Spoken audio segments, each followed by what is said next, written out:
My name is David Martinez, and for 27 years, I've been the disappointing son in a family that measures success in luxury cars and country club memberships. My younger brother, Ryan, understood the game from birth. He was the golden child, quarterback in high school, business degree from a prestigious university, engaged to Jessica Monroe, whose father owned a chain of car dealerships across 3 states. Ryan worked in pharmaceutical sales, drove a leased BMW, and lived in a luxury apartment complex with a gym he never used and a pool he posted on Instagram constantly. My parents, Robert and Linda Martinez, were middle-class drivers who'd built their identity around appearances. Dad managed a regional sales office. Mom worked in real estate. Together they made decent money, but not enough to truly afford the lifestyle they performed.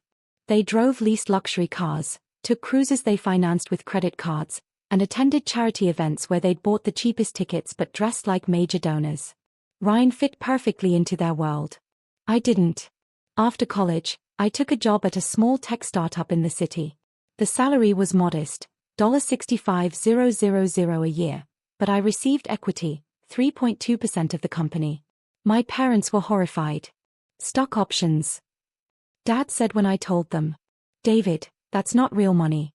You can't eat stock options." "The company has potential," I replied. "Every startup thinks they have potential," Mom interjected. 90% of them fail. You should have gone into pharmaceutical sales like Ryan. He made $80,000 his first year, plus commission. Ryan, 23 at the time and fresh out of college, smirked from across the dinner table. "I'm just saying, bro, you could have done better. But hey, follow your dreams or whatever." The startup was called TechCorp, and we were developing cloud-based cybersecurity software for enterprise clients. It was boring work to explain at family dinners, and I stopped trying after the 3rd time Mom's eyes glazed over when I mentioned distributed denial of service protection. "So you're basically IT support," she'd concluded. "Not exactly, but sure." Over the next 4 years, the family dynamic calcified around a simple narrative. Ryan was successful, and I was struggling. Never mind that Ryan's luxury apartment cost 60% of his take-home pay, or that his BMW was leased with a payment that kept him perpetually broke between commission checks. He looked successful, and in my family, appearance was everything. Meanwhile, I lived in a modest 1-bedroom apartment in a neighborhood my mother called transitional, which was her polite way of saying not impressive enough to mention to friends. I drove a 7-year-old Toyota Camry. I wore khakis and button-downs from Target. By my family's metrics, I was failing. What they didn't know was that TechCorp was exploding. Our cybersecurity software had caught the attention of major corporations. We'd landed contracts with 3 Fortune 500 companies in year 2. By year 3, we'd closed a Series B funding round at a $380 million valuation. Year 4 brought us to $840 million after a major acquisition by one of our competitors that we'd successfully defended against, proving our technology's value. My 3.2% equity stake, which my parents had dismissed as worthless, was now worth approximately $26.8 million on paper. And 6 months ago, I'd been promoted to Chief Operating Officer, making me the 2nd highest-ranking executive in the company. My salary was $420,000 annually, not counting bonuses or my equity appreciation. I didn't tell my family any of this. It started as simple privacy. I was too busy to deal with their questions and judgments. But as time went on and their dismissals continued, I realized something. Their perception of me revealed everything about their values and nothing about my actual worth. Still at that startup. Dad would ask every few months. "Still there?" "You know, Ryan's company is always hiring. Good benefits. Real salary." I could put in a word. "I'm good, Dad. Thanks though." Ryan's condescension grew as he achieved each conventional milestone. His engagement to Jessica Monroe was announced at a party my parents threw, inviting everyone they'd ever met. Jessica was pretty, blonde, and came from money, real money, not the performed kind my parents aspired to. Her father owned Monroe Auto Group, 15 dealerships selling luxury cars. Her mother sat on charity boards and hosted fundraisers. At the engagement party, Jessica made her opinion of me clear. "So David, Ryan says you work in computers." She said computers the way someone might say sanitation. Something like that. That's nice. It must be hard, though. The tech industry is so unstable. All those layoffs. She touched Ryan's arm. I'm so glad Ryan has a stable career. Ryan nodded. Pharmaceutical sales is recession-proof. People always need medicine. 3 months ago, Ryan and Jessica got married. The wedding was extravagant, 250 guests, designer dress, reception at the most expensive venue in the city. My parents paid for part of it, going into debt they couldn't afford to maintain appearances. The Monroes paid for the rest, and Jessica's father made sure everyone knew it during his speech. I was in the wedding as a groomsman, largely because excluding me entirely would have raised questions. But my role was minimal, and Jessica made sure I understood my place. The groomsmen photos will be in the reception hall, she told me during rehearsal. Try to. I don't know, stand up straight? Look successful? My family will be judging everything. At the reception, I was seated at a back table with distant cousins and Ryan's college friends who barely knew me. The head table featured Ryan, Jessica, both sets of parents, and Jessica's siblings, all successful by conventional metrics. All driving the right cars, wearing the right brands, working the right jobs. I ate my overpriced chicken, congratulated my brother, and went home early. Nobody noticed while my family planned holidays and celebrated Ryan's conventional success. I was building something they couldn't comprehend. TechCorp's Series C funding round closed at a $1.2 billion valuation, officially making us a unicorn startup. We weren't just growing, we were dominating the enterprise cybersecurity market. Major corporations were signing multi-year contracts worth millions. My team had expanded to include 3 department heads and 6 to 7 employees across operations, human resources, and strategic planning. As COO, I oversaw everything except the technology itself. I managed vendor relationships, negotiated contracts, built our operational infrastructure, and led our expansion into international markets. The CEO, Marcus Chen, was the public face and technical visionary. I was the operator who made everything actually work. You're the reason this company runs, Marcus told me after we closed a $15 million contract with a telecommunications giant. I invent. You execute. That's the partnership. My equity stake had grown through additional grants and the company's valuation increases. I now owned 4.1% of a $1.2 billion company, putting my net worth at approximately $49.2 million on paper. My salary had increased to $485,000, plus annual bonuses that averaged another $200,000. I'd moved out of my transitional neighborhood a year ago and bought a modern townhouse in the downtown historic district. 3 bedrooms, rooftop deck, 2-car garage. I paid cash, $680,000. I still drove my Toyota Camry because it was reliable and I didn't care about impressing people at stoplights. But I'd started dressing better. Custom suits for client meetings. A Rolex my CFO had convinced me to buy. Nice shoes. When you're negotiating 8-figure contracts, appearance does matter, just not the way my family thought. I didn't tell them about any of it. Family dinners became less frequent as I traveled more for work. When I did attend, the dynamic never changed. David's still doing his computer thing, Mom would explain to relatives. How's that going? They'd ask politely. He seems happy, she'd reply in a tone that suggested happiness was a consolation prize for lack of real success. Meanwhile, Ryan's life was becoming complicated in ways the family couldn't see. He'd been passed over for a promotion twice. His territory had been reduced after a bad quarter. Jessica had expensive tastes and her father's money came with expectations. They had to live in the right neighborhood, drive the right cars, join the right clubs. Ryan's pharmaceutical salary couldn't support it, so they were leveraging credit and family help. But they looked successful, and that's what mattered. The breaking point came in mid-November, 3 weeks before Christmas. TechCorp was preparing for a major hiring push. We'd just closed a massive contract with a healthcare conglomerate, $23 million over 3 years, and needed to expand our sales team rapidly. Marcus asked me to lead the recruitment effort. We need 10 new enterprise sales representatives, he said. Experienced people who can handle Fortune 500 accounts. Pharmaceutical background would be good. They understand selling to large, regulated industries. I posted the positions on LinkedIn and our company website. The salary range was $95,000 to $140,000 base plus uncapped commission and equity grants. For the right candidates, the total compensation package could exceed $250,000 annually. 2 days after posting, I received an application that made me pause. Ryan Martinez. My brother was applying to work at TechCorp. I read through his application carefully. He had 6 years of pharmaceutical sales experience, consistently good numbers, and solid references. He'd mentioned in his cover letter that he was looking to transition into the more stable and lucrative tech industry, and had connections to decision-makers in healthcare sales. It was actually a strong application. Despite everything, Ryan was good at sales. He was charismatic, persistent, and understood how to read clients. He'd be a legitimate asset to our team. But he had no idea I was the COO of the company he was applying to. I forwarded his application to our HR director with a note: strong candidate. Let's bring him in for an interview.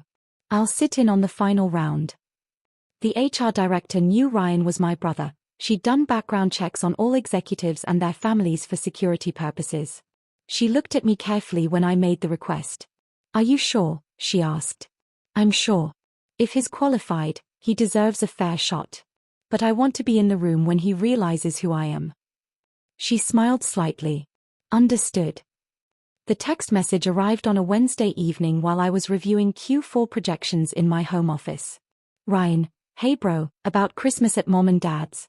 I waited.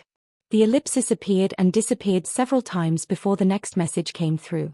"Ryan, Jessica and I have been talking. Her family is coming this year and it's going to be kind of a big deal. Her dad, her brothers, her sister and her husband. Ryan, they're all super successful. Like, her brother-in-law is a partner at a law firm. Her sister runs a non-profit. You know?" Another pause. "Ryan, Jessica thinks it might be better if you skip Christmas this year. Just to avoid any awkward questions about what you do or whatever." I stared at the message for a long moment. Then came the follow-up. "Ryan, I know that sounds harsh, but her family is really judgmental about success and careers. They're old money. They have expectations.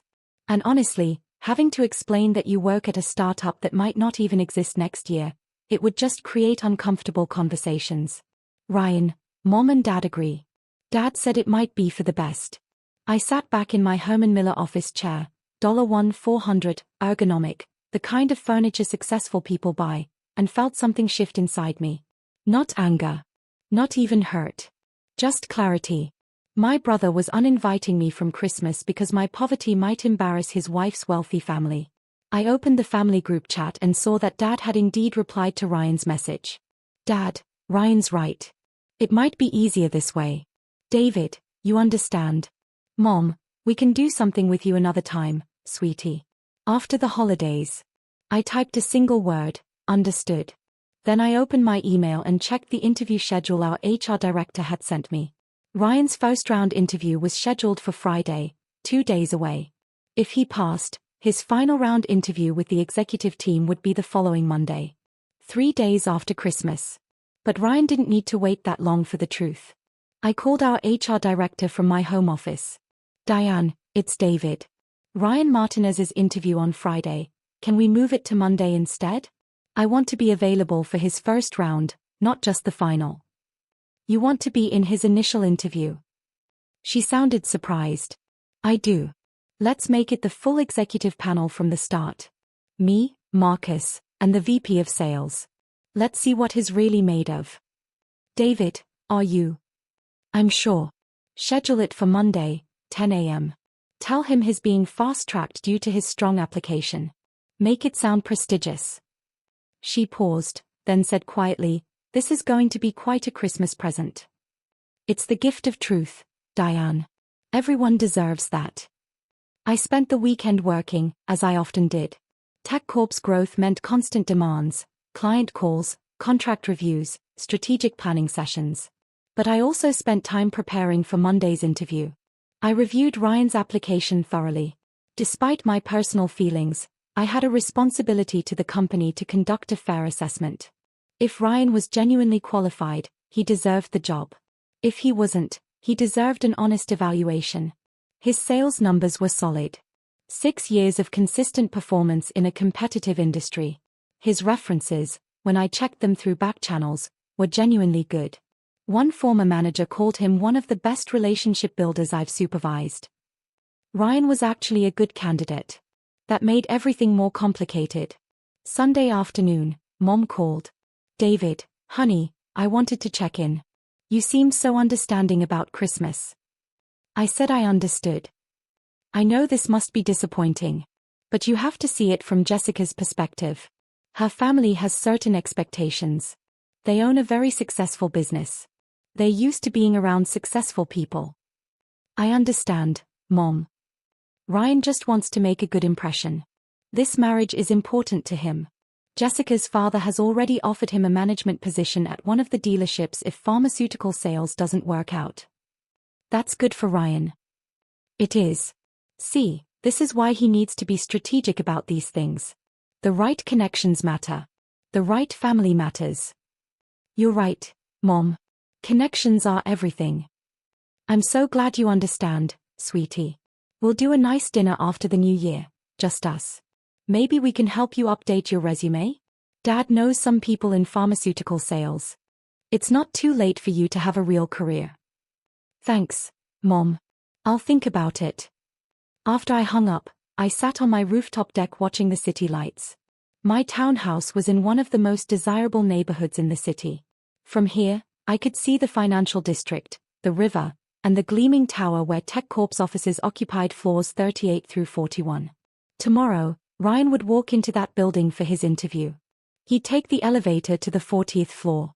He'd be escorted to our executive conference room, the one with floor-to-ceiling windows overlooking the city, the one with the $40,000 custom table and the video conferencing system that could connect to our offices in London and Singapore simultaneously.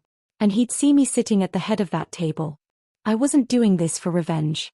I was doing it because truth matters. Because assumptions have consequences. Because my family had spent years measuring my worth by their limited metrics, and it was time they understood how wrong they'd been. Not because I needed their validation, but because they needed to confront their own values. Monday morning arrived with perfect December clarity. I dressed in one of my custom Tom Ford suits, charcoal gray, perfectly tailored, paired with a white shirt and a burgundy tie. My Rolex, polished shoes, and the confidence that comes from knowing exactly who you are. I arrived at TechCorp at 8:30. Our offices occupied the upper floors of the Pinnacle Tower, the newest and most prestigious building in the financial district. The elevator required a key card after the 35th floor. Executive parking was in the private garage. "Morning, Mr. Martinez," the security guard said as I walked through the lobby. "Morning, Jerome. How's your daughter doing?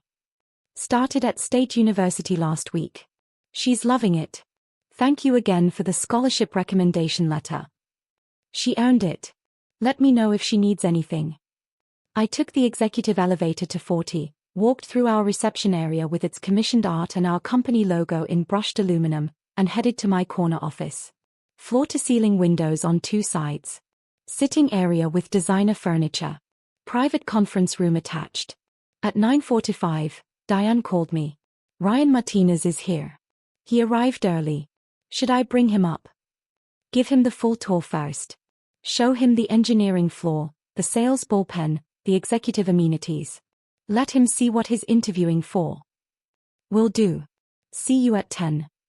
At 9:58, I walked into the executive conference room. Marcus was already there, our CEO, 42 years old, wearing his standard uniform of expensive jeans and a blazer. Our VP of Sales, Patricia Chen, no relation to Marcus, sat reviewing Ryan's application on her tablet. She was 51, formerly a sales director at Oracle, and one of the most respected professionals in enterprise sales. "Are we ready for this?" Marcus asked me quietly. "We're evaluating a candidate," I replied. "That's all we're doing. David, he's your brother who just uninvited you from Christmas for being too poor. Which is why we're going to be scrupulously professional. If he's qualified, he deserves fair consideration. If he's not, he deserves honest feedback. My personal feelings don't enter into it." Patricia looked up from her tablet. "For what it's worth, his application is strong. If he interviews well, I'd seriously consider him for the team." Then let's find out, I said. At exactly 10 a.m., the conference room door opened. Diane walked in first, followed by Ryan and Jessica. My brother wore his best suit, a navy Hugo Boss that I recognized from his wedding. Jessica wore a cream-colored dress and heels, her blonde hair perfectly styled. She'd come along, apparently, either for support or to network. Ryan's face showed confidence as he walked in. Then he saw me sitting at the head of the conference table. His face went pale. All color drained from his features. His mouth opened slightly. He actually stumbled, catching himself on the back of a chair. Jessica, oblivious, smiled professionally at everyone. Hello. Thank you so much for meeting with us. Ryan is so excited about this opportunity. She turned to Ryan, noticed his expression, and followed his gaze to me. David, she said, confused. What are you doing here? I stood up and extended my hand across the table, keeping my expression neutral and professional. Ryan, Jessica. Thank you for coming in. I'm David Martinez, Chief Operating Officer of TechCorp. These are my colleagues, Marcus Chen, our CEO, and Patricia Chen, our Vice President of Sales. Ryan couldn't speak. He stared at me like I'd materialized from another dimension. Marcus, to his credit, played it perfectly. He stood and shook Ryan's hand firmly. Please, have a seat. We're excited to discuss this opportunity with you. Patricia gestured to the chairs across from us. Your application was very impressive, Ryan. We don't often fast-track candidates to executive panel interviews, but your pharmaceutical sales background and client relationship experience are exactly what we're looking for. Jessica sat down mechanically, still staring at me. Ryan lowered himself into a chair like he was afraid it might collapse. I don't understand, Ryan finally managed. You're the COO. I am. I've been with TechCorp for 7 years. Started as a senior analyst, promoted to Director of Operations, then VP, and finally COO about 18 months ago. But you work at a startup. You drive a Camry. You live in. I drive a paid-off Camry because it's reliable and I don't particularly care about impressing people at stoplights, I interrupted calmly. I live in a townhouse in the historic district that I bought with cash. And yes, TechCorp is technically still a startup, though at a $1.2 billion valuation, we're well past the risky early stage. Jessica made a small sound. Marcus leaned forward, his expression friendly but professional. I think there's been some confusion about what we do here. TechCorp provides enterprise cybersecurity software to Fortune 500 companies. We have 93 corporate clients, including 7 of the top 10 healthcare companies in the country. Our annual recurring revenue is approximately $280 million. We employ 317 people across 4 offices globally. David runs all of that, Patricia added. Every operational aspect of this company goes through him. When we closed our $23 million contract with CareHealth last month, David personally negotiated the terms and managed the implementation timeline. Ryan's eyes were wide. $23 million. It's a 3-year contract, so approximately $7.7 million annually, I clarified. They are purchasing our premium security package for their entire network infrastructure across 42 hospitals and 213 clinics. I opened the folder in front of me, Ryan's application. But we're not here to discuss my role. We're here to discuss yours. Your application indicates 6 years of pharmaceutical sales experience with consistent performance. Your references speak highly of your relationship-building skills. Why are you interested in transitioning to technology sales? It was a standard interview question, but in this context, it carried weight. Ryan struggled to find words.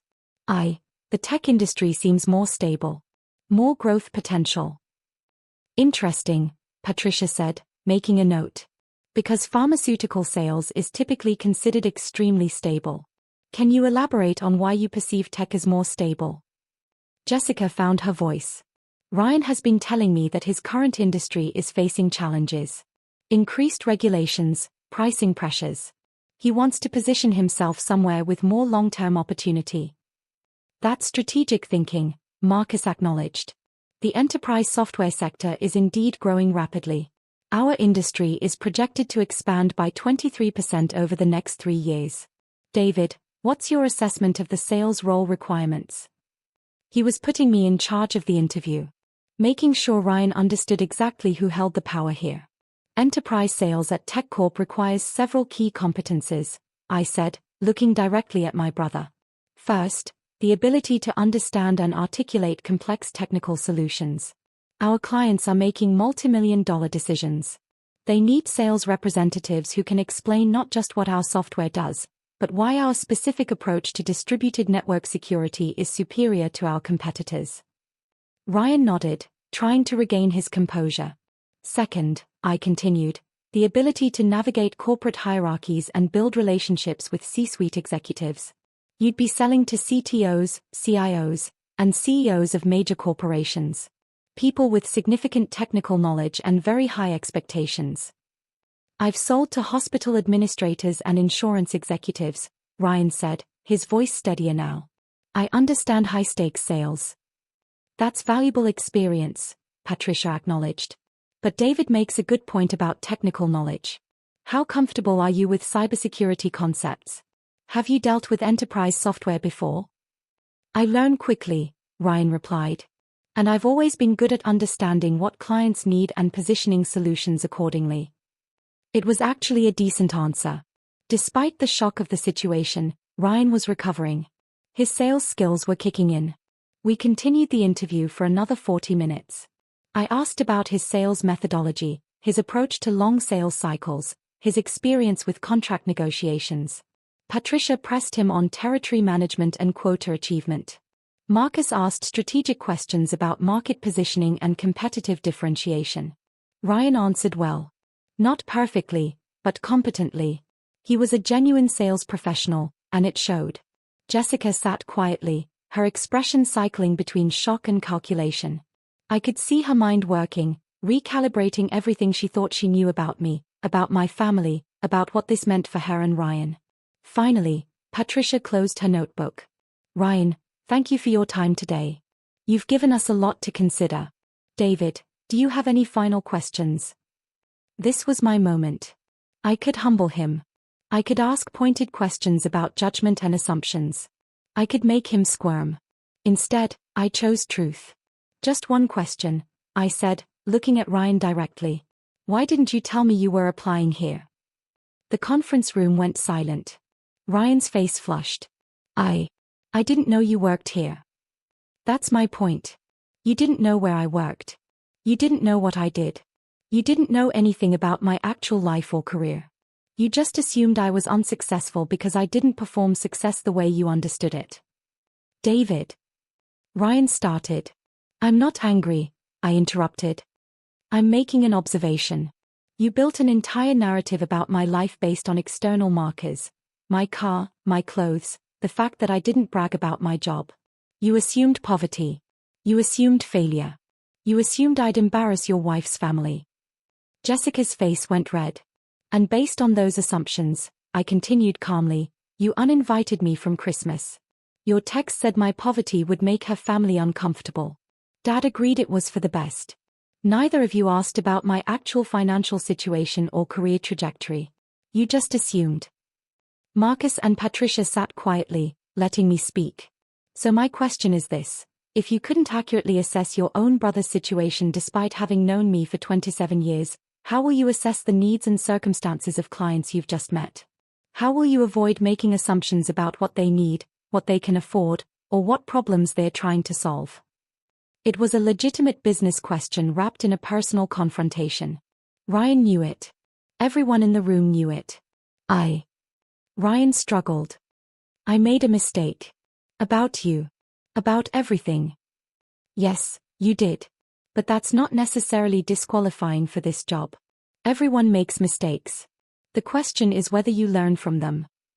I closed his application folder and stood up, signaling the interview was ending. Thank you for coming in, Ryan. We'll be making hiring decisions over the next week. We have several other candidates to interview, but you'll hear from us one way or another by the end of December. He stood slowly, still processing. David, can we talk? Outside of this. We can. But not today. Today you came here as a job candidate, and that's how I'm treating you. We'll deal with family stuff separately. I shook his hand professionally. Then Jessica's, though she flinched slightly when I took her hand. It was good to meet you both, I said, as if we were strangers. Diane appeared to escort them out. As Ryan walked toward the door, he turned back once more. David. I'm sorry. About Christmas. About everything. I know, I replied. We'll talk soon. After Ryan and Jessica left, Marcus looked at me with something like awe. That was the most restrained power move I've ever witnessed, he said. It wasn't a power move. It was an interview. David, you just interviewed your brother who uninvited you from Christmas for being too poor, while sitting at the head of a conference table as COO of a billion-dollar company. That's the definition of a power move. Patricia was more pragmatic. Setting aside the family drama, how do we want to proceed with his application? Because honestly, he interviewed well. His answers were solid. He has the experience we need. Agreed, I said. If he wasn't my brother, would we move forward with him? Probably, she admitted. He'd need training on our technology, but his sales fundamentals are strong. Then we evaluate him like any other candidate. No special treatment either way. Marcus nodded slowly. You're serious about this? I'm serious about running this company well. Personal feelings don't override good business decisions. If Ryan is qualified and would be an asset to our sales team, we should hire him. If he's not, we shouldn't. It's that simple. And if we do hire him? Patricia asked. He'd be working here while dealing with this family situation. That could get complicated. Then we set boundaries. Clear professional expectations. If he can maintain them, fine. If he can't, that's a performance issue like any other. What I didn't say was that I'd already decided. Ryan had interviewed well enough to deserve an offer, but I wanted him to sweat for a few days first. I wanted him to sit with the realization of how thoroughly he'd misjudged me. Not for revenge. For growth. His and mine. My phone started ringing 20 minutes after Ryan left the building. Ryan, we need to talk. Please. Mom, Ryan just called me in tears. What happened at his interview? What's going on? Dad, I'm very confused. Ryan says you're the COO of the company he interviewed at? Is that true? Jessica. David, this is Jessica. I owe you an enormous apology. Can we please talk? I silenced all notifications and went to my next meeting, a contract review with our legal team for a $9.5 million deal with a financial services company. Business continued. That evening, I finally returned calls. I started with my parents, putting them on speaker together. David, what is going on? Mom demanded immediately. Ryan is devastated. He says you're the COO of TechCorp? He says the company is worth over $1 billion. That's all accurate, Mom. Why didn't you tell us? You never asked. You assumed I was unsuccessful because I didn't drive a luxury car or brag about my salary. I let you assume. Silence on the other end. How long? Dad asked quietly. How long have you been successful? I've been with TechCorp for 7 years. We've been growing consistently for the past 5. I became COO 18 months ago. My equity stake in the company is worth approximately $4 to $9 million. My salary is just under $500,000 annually. $4 to $9 million. Mom's voice was faint. On paper, yes. Not liquid. But real. And you never said anything. Mom, at Ryan's wedding 3 months ago, Jessica told me to stand up straight and look successful for the photos. At Dad's birthday last year, you explained to your friends that I worked in computers with a tone that suggested I was barely employed. At every family dinner for the past 5 years, you've offered to help me find a real job in pharmaceutical sales. We were trying to help, Dad said weakly. No, you were trying to make me fit your definition of success. When I didn't, you dismissed me. And when Ryan wanted to impress Jessica's family, you agreed I should be excluded from Christmas because my poverty would be embarrassing. David, we didn't know. That's exactly the problem. You didn't know because you never asked. You never took my career seriously. You never considered that maybe I knew what I was doing, or that my path might lead somewhere you couldn't see. More silence. Are you going to hire Ryan? Mom asked finally. That's a business decision I'll make based on his qualifications, not our family relationship. He's qualified, Dad said quickly. Ryan is a good salesman. He is. Which is why we're considering him. But if we do hire him, it will be because he earned it professionally, not because he's my brother. Can we see you? Before Christmas. Mom's voice broke slightly. Please. I'll come to dinner this week. But Mom, I need you to understand something. This isn't about punishing you. This is about me refusing to apologize for being successful in a way you didn't recognize. We should have recognized it, Dad said quietly. We should have asked. We failed you, David. It was the first truly honest thing my father had said to me in years. 3 days later, I had dinner at my parents' house. Just the 4 of us, Mom, Dad, Ryan, and me. Jessica wasn't invited. This was family business. The house looked the same as always. Leased luxury cars in the driveway. Expensive furniture bought on credit. The performance of success without the substance. But when I walked in, something was different. Mom hugged me tightly, crying. Dad gripped my shoulder and couldn't quite meet my eyes. Ryan sat at the dining room table looking like he'd aged 5 years in 3 days. I've been doing a lot of thinking, Ryan said as we sat down. About assumptions. About success. About what I thought mattered. And I prompted. I was wrong. About everything. I thought success meant the right car, the right apartment, the right connections. I thought I had it figured out because I looked successful.